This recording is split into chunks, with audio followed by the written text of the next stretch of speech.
Hi friends, నేను మీ Ashok Kumar. Welcome to Ashoka online academy. ఆర్థిక శాఖ ఆమోదం పొందినటువంటి ఉద్యోగాలు ఎండోన్మెంట్ ఉద్యోగాలు. ఆ ఎండోన్మెంట్ ఉద్యోగాలకు సంబంధించి 190 ఉద్యోగాలకి ఆర్థిక శాఖ ఆమోదం పొందింది. నోటిఫికేషన్ జూన్ కానీ ఆ తర్వాత కానీ రావడానికి అవకాశం ఉంది. ఒకటే డిపార్ట్మెంట్లో 190 ఉద్యోగాలు కాబట్టి కొంత ఎక్కువ ఉద్యోగాలు కానీ మనము భావించే ప్రయత్నం చేయవచ్చు. దీంట్లో సెకండ్ పేపర్లో ఎండోన్మెంట్ సంబంధించిన పేపర్లో మనకు ముఖ్యంగా కంప్లీట్గా వేదాల మీద, వేద సాహిత్యం మీద, హిందూ ఫిలాసఫీ అనే నేపథ్యంలో, టెంపుల్ సిస్టమ్ అనే నేపథ్యంలో సిలబస్ని రామాయణము, మహాభారతం, భాగవతం, పురాణాలు, అలాగే దేవాలయాలకు సంబంధించి నిర్మాణాలు ఉపయోగించే ఆగమాలు, పూజా విధానాలు, భారతదేశ వ్యాప్తంగా ఉన్నటువంటి పండుగలు, వేద సాహిత్యం, 4 వేదాలు, ఉపవేదాలు, వేదంగాలు, షడ్దర్శనాలకు సంబంధించి, అలాగే హిందూ మతంలో ఉన్నటువంటి తత్వాలు, అద్వైతం, ఇష్టాద్వైతం, ద్వైతం, వాటితో పాటుగా హిందూ మతం, కుటుంబం అంటే ఏంది, దత్తత అంటే ఏంది లాంటి అంశాలు, దాంతోపాటుగా దేవాలయాలకు వచ్చే ఆదాయ మార్గాలు, ఈవో యొక్క విధులు, దేవాలయ భూములు లాంటి అంశాలపైన హిందూ ఫిలాసఫీ, టెంపుల్ సిస్టమ్ అనే కాన్సెప్ట్ని పెట్టారు.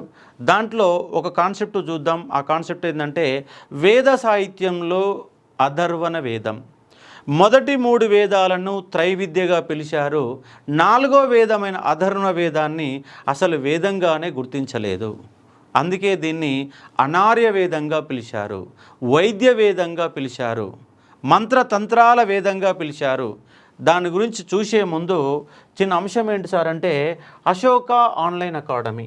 అశోక ఆన్లైన్ అకాడమీ ఎండోన్మెంట్కి సంబంధించి దేవాదాయ శాఖలో పడినటువంటి ఉద్యోగాలకు సంబంధించి కోచింగ్ అనేది మొదలుపెట్టింది.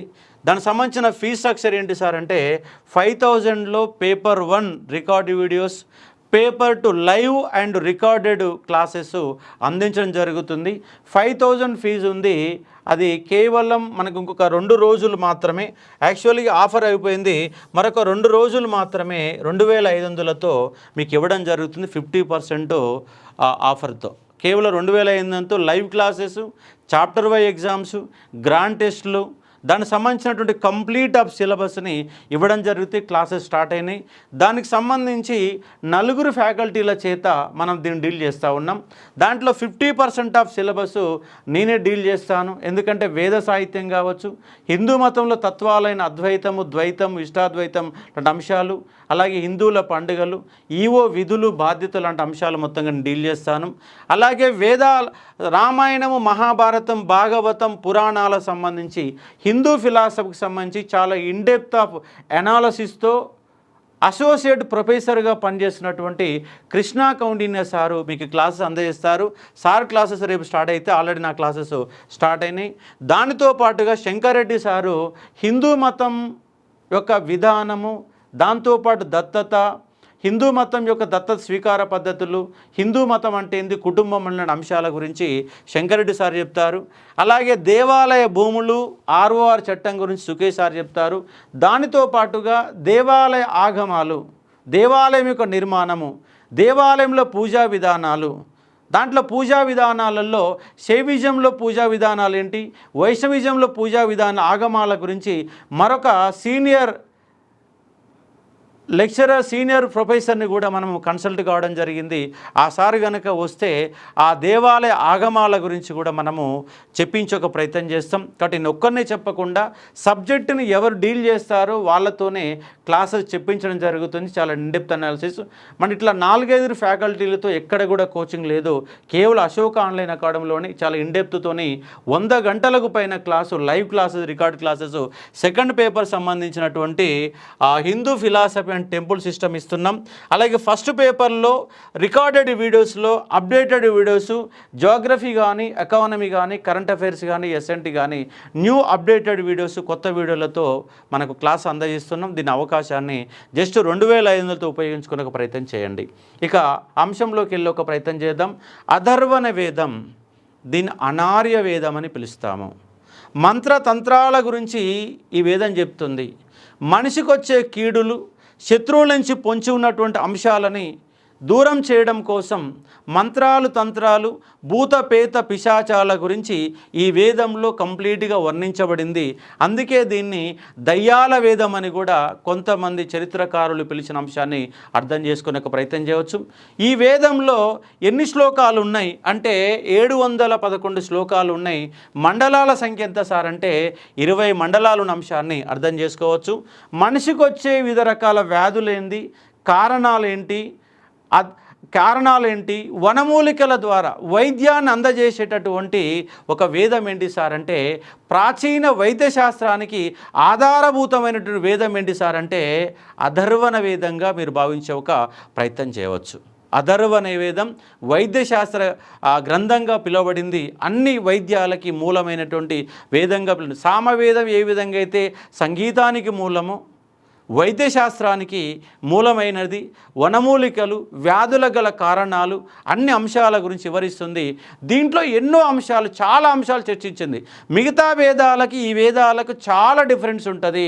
కాబట్టి ప్రస్తుతం నడుస్తున్నటువంటి మానవ జీవన విధానము, భౌతిక జీవన విధానం గురించి కూడా చర్చించేటటువంటి వేదం ఏంటి సార్ అంటే అథర్వణ వేదంగా మీరు గుర్తుపెట్టుకునే ఒక ప్రయత్నం చేయవచ్చు.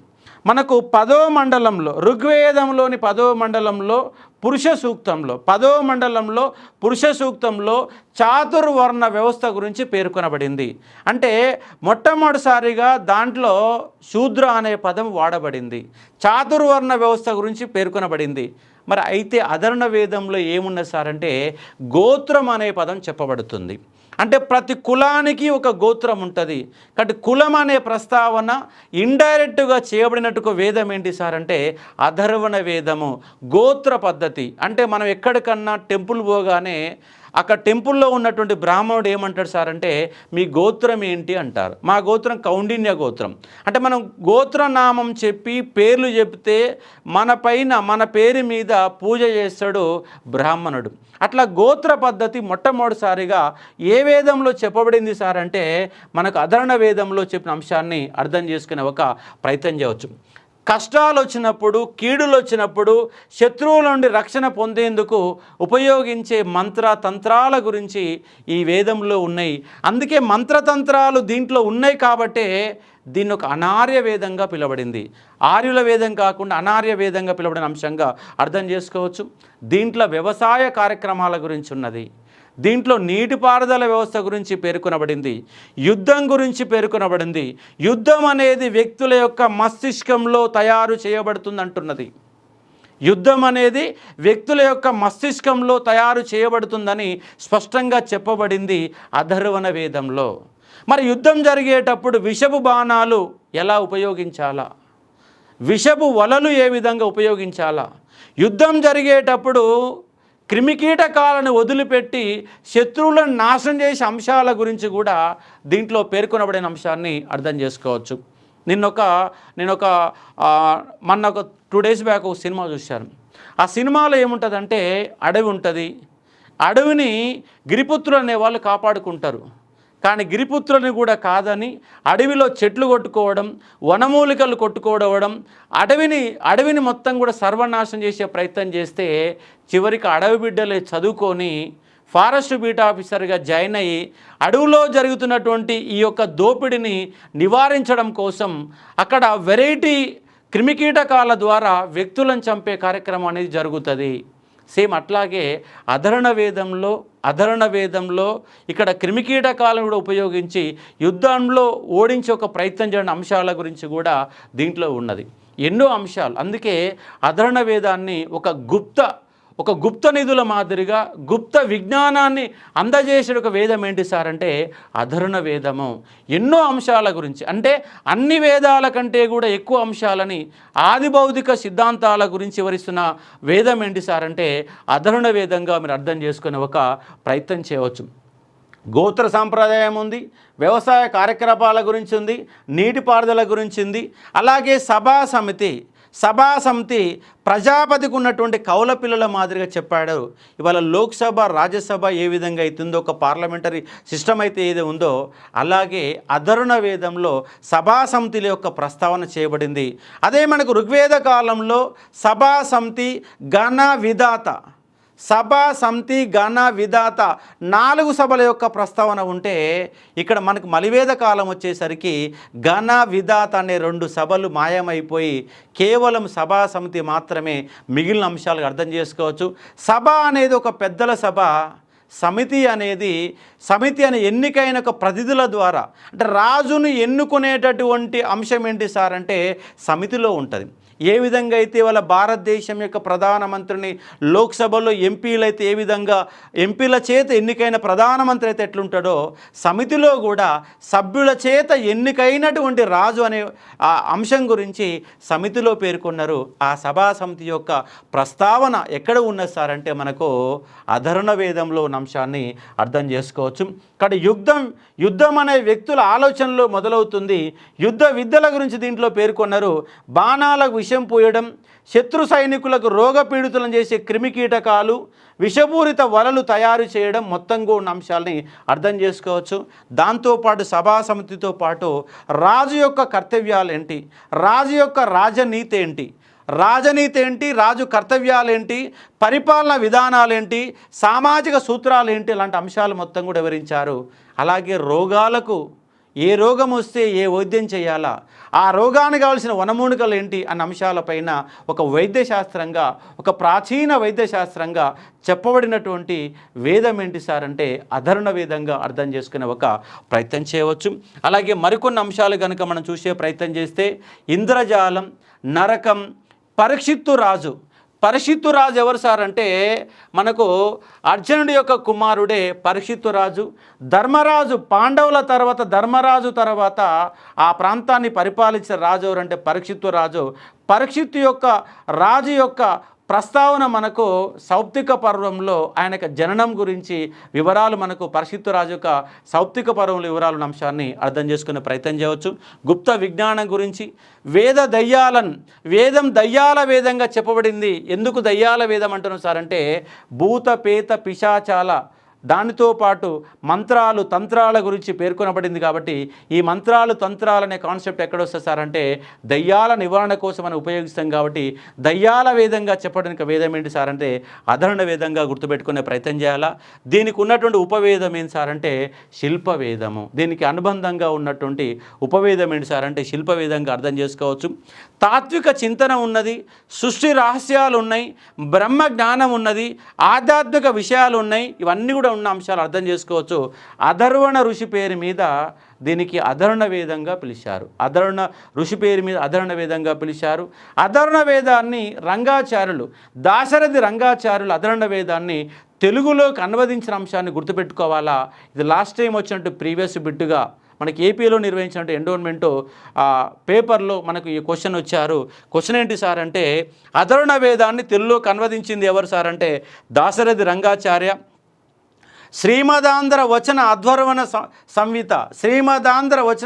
సంహిత అనే పేరుతోనే దాశరథి రంగాచార్య గారు తెలుగులోకి అనువదించిన ఒక వేదం ఏంటి సార్ అంటే అధర్వణ వేదం దైనందిన జీవితంలోని కష్టాల నివారణకు ఆధ్యాత్మిక మౌలిక అవసరాలకు సంబంధించిన మార్గనిర్దేశం అందిస్తుందని చెప్పబడింది. అంటే ప్రతిరోజు ఒక వ్యక్తికి వచ్చే ఆలోచనలు ఏంటి, అతనికి వచ్చే కష్టాలేంటి, కన్నీళ్ళేంటి, దైనందిన జీవితం ఎలా కొనసాగుతుంది అంటే 3 వేదాలకు దూరంగా డిఫరెంట్గా ప్రస్తుతం కొనసాగుతున్నటువంటి మనిషి యొక్క జీవన కష్ట సుఖాలకు సంబంధించినటువంటి సమాచారాన్ని అందజేసే వేదం ఏంటి సార్ అంటే అధర్వణ వేదంగా గుర్తుపెట్టుకోవచ్చు. కాబట్టి అధర్వణ వేదంలో ఈ 3 వేదాలతో పోల్చినప్పుడు కూడా ఎన్నో అంశాల గురించి చర్చించిన అంశాన్ని గుర్తుపెట్టుకోవచ్చు.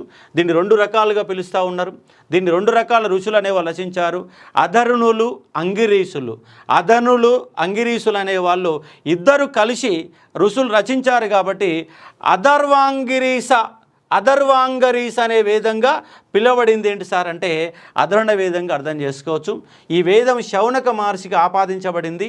దీంట్లో ఉన్న శాఖలు 9 శాఖలుగా పిలువబడ్డాయి. ఈ 9 శాఖల పేర్లు మనకేం అడగకపోవచ్చు.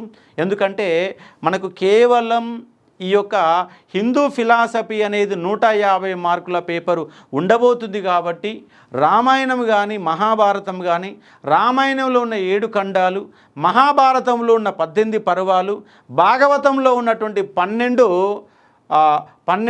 స్కందాలు, 18 పురాణాలు, ఇవన్నీ అంశాలు మొత్తం కూడా డీటెయిల్గా చదవాలా. 4 వేదాలు, 4 అనుబంధాలు, 4 ఉపవేదాలు, 6 వేదంగాలు, 6 షడ్దర్శనాలు, 2 ఇతిహాసాలు రామాయణ మహాభారతంకి వెళ్ళి చాలా ఇండెప్త్గా చదవాల్సిన అవసరం ఉంది. మీరు ఎంత ఇండెప్త్ కావాలంటే అంత సబ్జెక్టుని అశోక ఆన్లైన్ అకాడమీ అందజేస్తూ ఉంది. దానికి సంబంధించి వేదాల నుంచి సమగ్రంగా వివరాలు అందించేటటువంటి ఒక ప్రొఫెసర్, అసోసియేట్ ప్రొఫెసర్ ఎవరు సార్ అంటే కృష్ణా కౌండిన్య సార్ అందజేస్తూ ఉన్నాడు. కాబట్టి సెకండ్ పేపర్ మీద మీరు కంప్లీట్గా ధీమాగా ఉండవచ్చు. అలాగే ఫస్ట్ పేపర్ సంబంధించినటువంటి సమగ్రమైనటువంటి సబ్జెక్టుని, చాలా ఇన్డెప్త్ సబ్జెక్టుని తర్వాత మీకు గ్రూప్ 2 కూడా ఉపయోగపడే విధంగా దాదాపు గ్రూప్ 2 క్లాసెస్ మొత్తం కూడా దాదాపుగా మన అశోక్ ఆన్లైన్ అకాడమీలో కోర్సు తీసుకున్న వాళ్ళందరూ కూడా దాంట్లో గ్రూప్ 2 క్లాసెస్ కూడా మీకు కవర్ అవుతాయి. కాబట్టి జస్ట్ 2500 మనకు రేపు ఎల్లుండి వరకు 2500 రూపాయల ఫీజుతోని మీకు క్లాస్ అందజేస్తూ ఉన్నాం. దాన్ని ఉపయోగించుకునే ఒక ప్రయత్నం చేయవచ్చు. కాబట్టి ఎండోన్మెంట్ ఆఫీసర్ ఇది ఎప్పుడు నోటిఫికేషన్ వస్తుంది దానిపైన క్లారిటీ లేనప్పటికీ ఆర్థిక శాఖ ఆమోదం పొందింది కాబట్టి లేటుగా నేను రావడానికి అవకాశం ఉన్నటువంటి ఒక పేపర్, ఒక ఉద్యోగం ఏంటి సార్ అంటే మనకు ఎండోమెంట్ ఆఫీసర్గా. కాబట్టి దీంట్లో మండలాల సంఖ్య 20 ఉన్నాయి, శ్లోకాల సంఖ్య 711 ఉన్నాయి. అధర్వణ అనే ఋషి పేరు మీద అధర్ణ వేదంగా పిలువబడింది. ప్రాచీన వైద్యశాస్త్ర గ్రంథంగా పిలువబడుతుంది, ఆయుర్వేద గ్రంథంగా పిలువబడుతుంది. గోత్రం యొక్క వ్యవస్థ గురించి పేర్కొన్నది, యుద్ధం గురించి పేర్కొన్నది, వ్యవసాయం గురించి పేర్కొన్నది, భూతపేత పిశాచాల తంత్ర విద్యల గురించి పేర్కొన్నది. కాబట్టి దీన్ని ఒక దయ్యాల వేదంగా పిలువబడినటువంటి కాన్సెప్ట్ని అర్థం చేసుకునే ఒక ప్రయత్నం చేయవచ్చు. ఎన్నెన్నో అంశాల గురించి వివరించినటువంటి అధర్ణ వేదాన్ని చాలా ఇన్డెప్త్గా చదవాల్సిన అవసరం ఉంది. కాబట్టి గుర్తుపెట్టుకోవచ్చు. ఇలాంటి వేద సాహిత్యం మీద ఎన్నెన్నో వీడియోలని మనము అశోక ఆన్లైన్ అకాడమీలో చాలా ఇన్డెప్త్ నాలెడ్జ్తో చూసే ఒక ప్రయత్నం చేయవచ్చు. కాబట్టి ఇది ఉన్నటువంటి కాన్సెప్ట్. మరికొంత సమాచారంతో మీ ముందుకు వచ్చే ఒక ప్రయత్నం చేస్తాను. Thank you.